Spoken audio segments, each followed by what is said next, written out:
It's a shocking report. The house of a South Carolina judge criticized by the Trump administration has been set ablaze. Individuals who were in the home at the time, family members of this judge, reportedly had to jump off a balcony to escape the flames, seriously injuring themselves.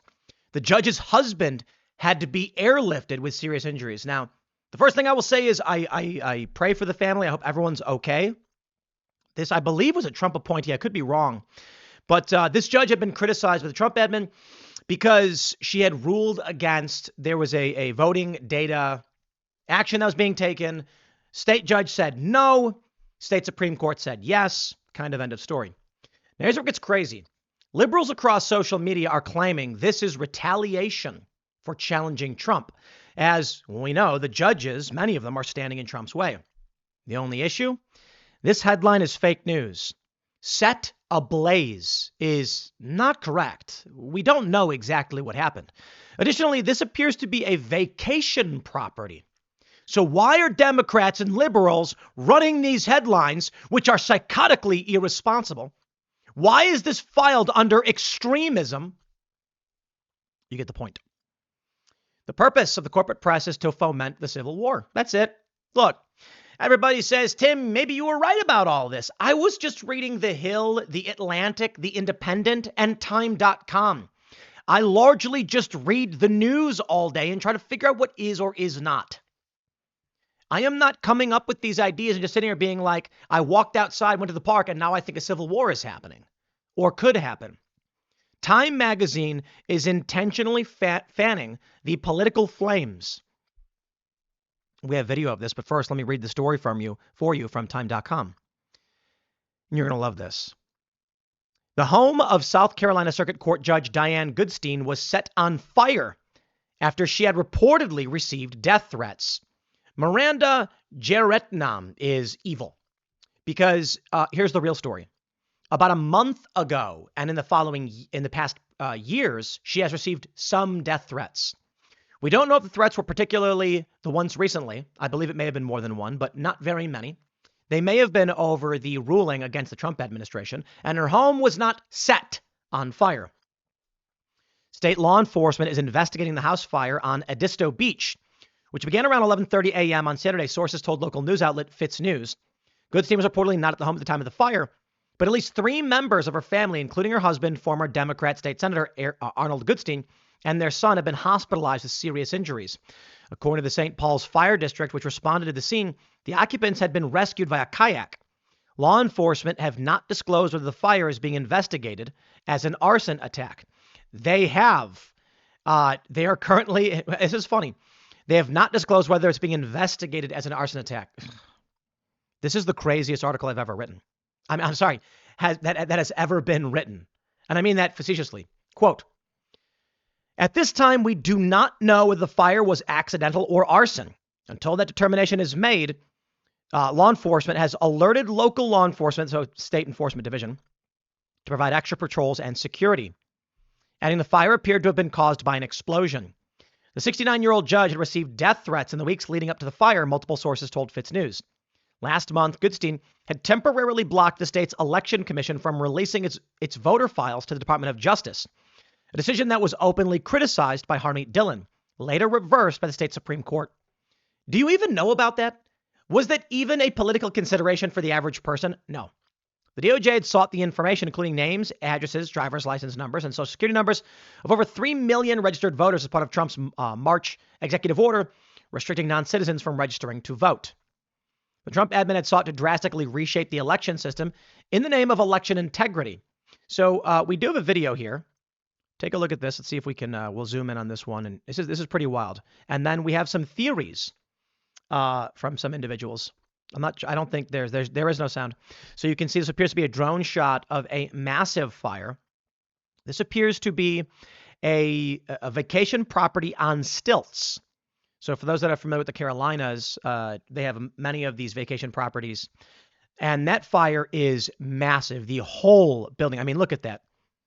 So some of these properties, you can see over here, they're on stilts.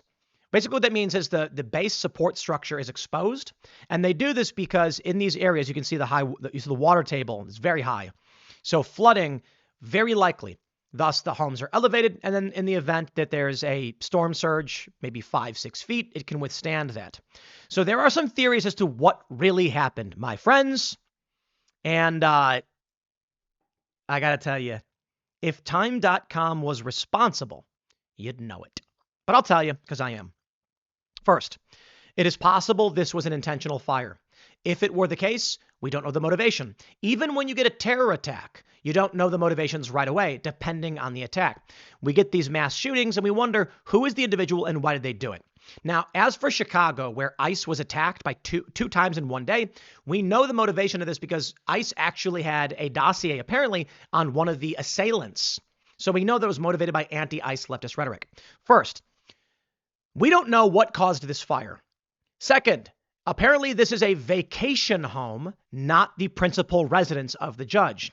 Additionally, theories that we have seen circulate are that as vacation homes typically have an internal fuel source, some have speculated that the initial report was an explosion which caused the fire. Based on the strength of the fire, many have speculated this was a propane leak or some kind of natural fuel leak. Hence, an explosion happened which caused the fire. This is psychotic and beyond irresponsible for Time magazine to write. But it doesn't matter. It does not matter because the truth isn't what matters to a partisan. What matters to this individual who wrote the story up is that, well, look, following the assassination of Charlie Kirk, liberals freaked out. Many of them sided with the assassin. Many of them didn't. There are many prominent liberals that are defending Charlie Kirk, though I can't say that I'm completely shocked and surprised. I am surprised to a certain degree at liberals I knew personally who are celebrating the death of Charlie. The left knows they need propaganda. And so those that are feeling that pain in their chest, like, oh no, the killing of Charlie Kirk was really bad for us, they need a false flag or an attack from the right. This may be, don't know that it is. I would argue that the probability is in the single digits, possible, but substantially less likely, considering vacation home, this lady's not prominent, her ruling was uneventful, no one really cared. The report of an explosion, it seems much more indicative of a fuel burst or otherwise. But I want to talk to you a little bit because I had something pulled up that I wanted to talk about in a bigger Civil War context. But it did not make it to my earlier segment. So I'll take the opportunity to bring this up right now. And I hope you really absorb this. There is something that occurs in Afghanistan called bachabazi. This is from the armywarcollege.edu. You ask yourself, why would good men do evil? Well, I give you this. In Afghanistan, U.S. troops were shocked to discover that Afghani men kept male child slaves to rape. It was extremely common. The Taliban had banned this practice. It became capital punishment. They would kill people who were raping children. When the U.S. came in and sought to remove the Taliban from power, they needed allies. So what did they do? They aligned with the people who opposed the Taliban. And who opposed the Taliban? The Afghanis who wanted to rape little boys. I made a post about this morning. And I said, if you want to understand how brutal war is, understand the U.S. knew little boys were being raped and let it happen because they wanted allies against the Taliban.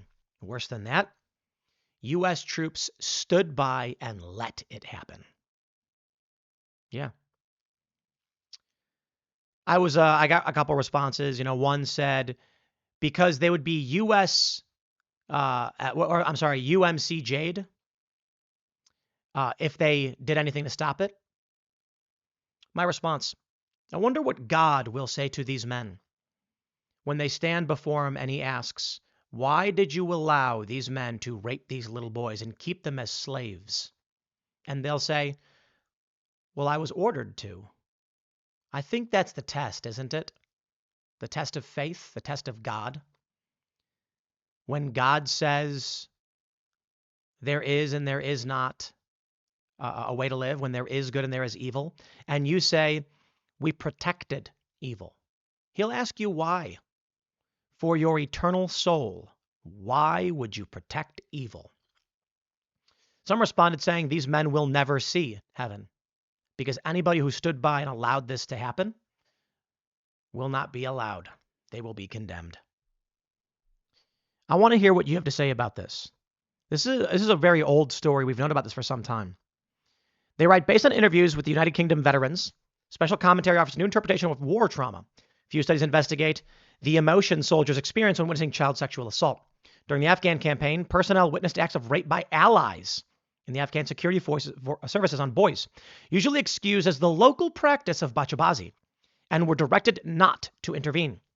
The special commentary examines the effects of these actions on soldiers and the mission, highlighting how soldiers were impacted by what they witnessed but could not stop. Why couldn't they stop it? Honest question. I have a question for all of you.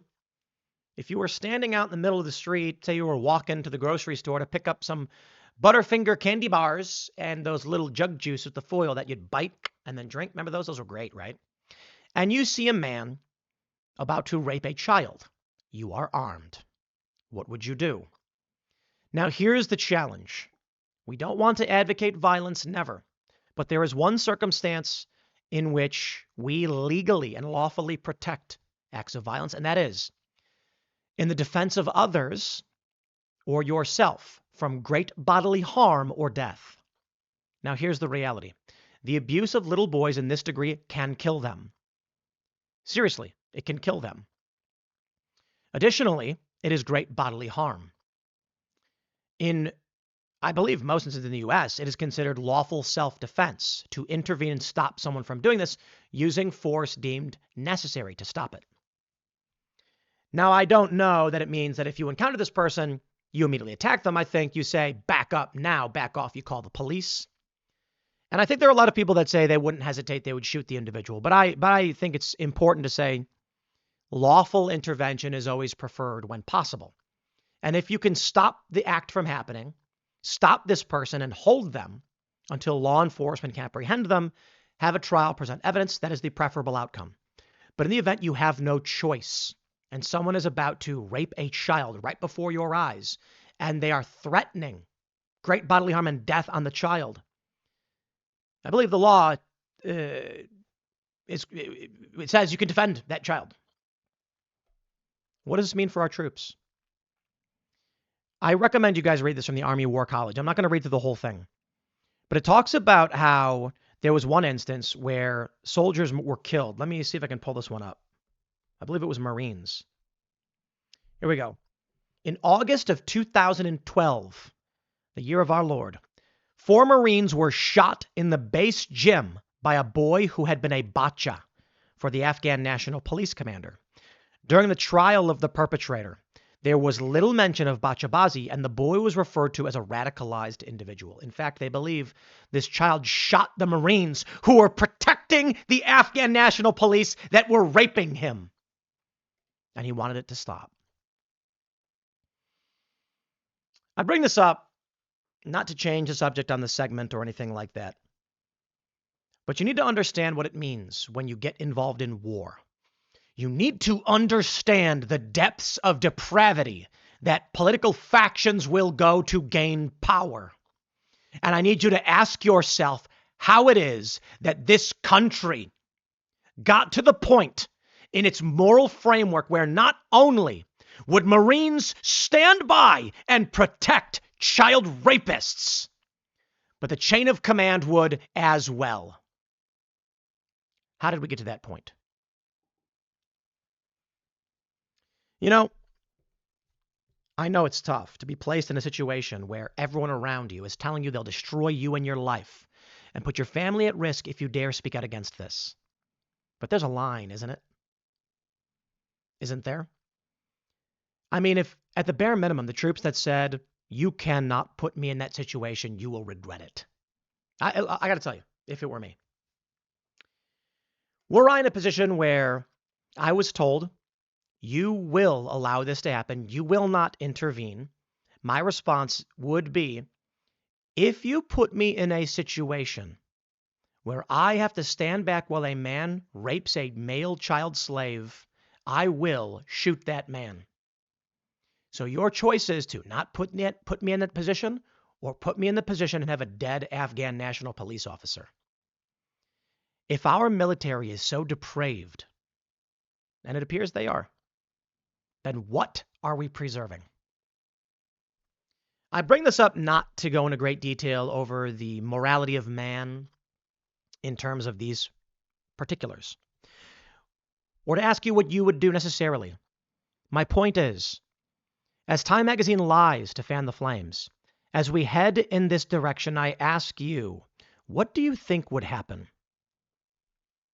What do you think will happen when Gavin Newsom says to a National Guardsman in California, you will disregard any orders from the federal executive branch, from Donald Trump or any of his subordinates. You answer to me.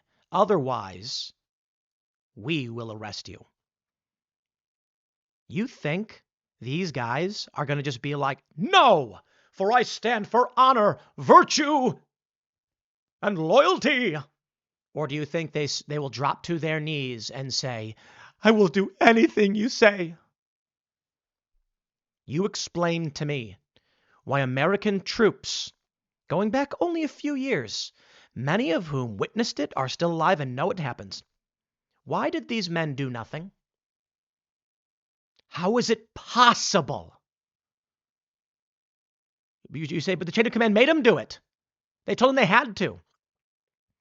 What if we were a society of virtuous men, and when every single one of them was ordered, you will let these little boys get raped before your very eyes? What if every single one said no? It wouldn't happen. That's it. It wouldn't happen. The issue is, all that is required for evil to triumph is that good men do nothing. And that's what these people did. Not all of them. We learned about this because many blew the whistle. Many refused. Some actually shot and killed the Afghans. Many of these men had virtue. And I would even offer up forgiveness to those who said, I'm leaving, I won't do this. Those who resigned and backed away. I understand it can be difficult to go to war against a machine that will destroy you. But at the bare minimum, refusing to participate, I give you credit. To those who stood by and watched, to those who were shot and killed by a child rape victim, I have no sympathy. 4 Marines were killed. And reportedly, it's because they were protecting a man who was raping this child, and the child said, good, dear Lord, no more, please. And so it was to escape. War is hell, they say. The only problem is that in hell, it's all evildoers. In war, children get raped, and U.S. troops watch it happen. With that in mind, think about what happens in a civil war. Think about what happens with the Portland police being ordered to protect Antifa. They're communists themselves.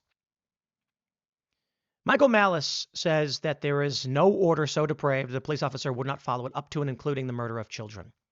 And many people say that's not true. You'd like to believe it. It's true to a degree. Most and many people would not. And then you need only answer me how it is that our soldiers stood back while Bachabazi was happening, where let me tell you this one. European nations, let me see, where can we find this one? Canada, the United Kingdom, European partners, Norway and the Netherlands were aware Bachabazi was raised in debate. Coalition troops were ordered not to do anything about it. Western allies did not wish to condemn a vital security partner, which could deepen mistrust. It was more important that we win than child rape be stopped. I'm not the bastion of morality. I am not a heavenly individual, a prophet, or anyone. I don't seek to throw stones, as I likely live in glass houses all the same. There are probably certain things I've done in my life that are bad. Guaranteed. Let he who is without sin cast the first stone, for aren't we all? But this? Yeah, no. I got to be honest. You put me in that position, I'm going to scream Deus Vult and stop it from happening. Now, I could only end by saying, I'm not a coward. I've just never been tested. I'd like to think that if I was, I would pass. Look at the test and think, there, but for the grace go I might be a coward. I'm afraid of what I might find out. Now, in all seriousness, I don't think myself a coward. I was watching the Avengers the other day. First one from 2012. Captain America's arguing with Tony Stark, and he says, "You're not the guy to make the sacrifice play.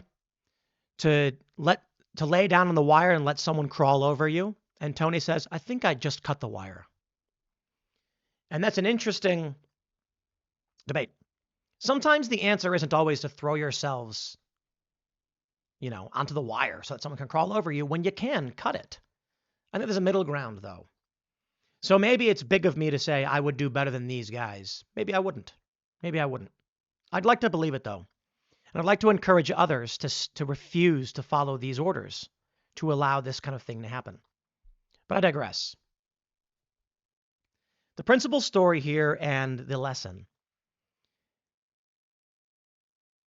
The left is advocating for and trying to generate a civil war because it's the only way to get rid of the Constitution. That's why Time Magazine wrote this fake news article. There's more to come. I'll leave it there. Smash the like button, share the show, stay tuned. Thanks for hanging out. Follow me on X and Instagram at Timcast, and I'll see you all in the next segment.